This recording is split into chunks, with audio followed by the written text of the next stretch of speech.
Spiros Tsiaras used to harvest mussels 365 days a year. This is his first day out on the water in 2 months because summer heat waves decimated his mussel crop. You see, this net, it should be covered in mussels. Each net should be hung with 60 or 70 kilos.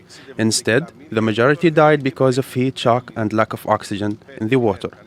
Tsiaras normally sold 200 tons of mussels a year.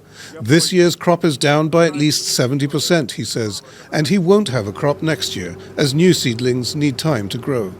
It's part of a broader collapse of Greece's $600 million mussel export industry, and it happened because sustained summer heat waves raised surface water temperatures here in Halastra to 29 degrees Celsius, killing mollusks. An hour away from Halastra, up Mount Paiko, chestnut farmers say their output is down by a third this year due to the excessive heat. Normally these husks would contain 2 to 3 chestnuts. This year they contained 1 because the trees didn't get enough water and overheated.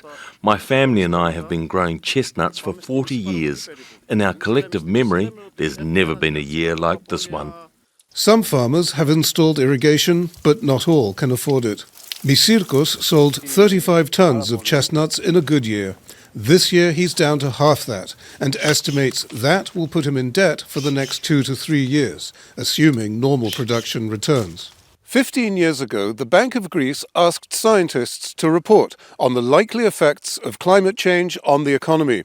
They estimated that Greece would lose about $800 billion this century, more than 3 times its annual output, mostly from falling tourism revenue and agricultural decline.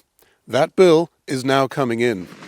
The government has already spent more than $2 billion compensating farmers for last year's floods, also being attributed to climate change.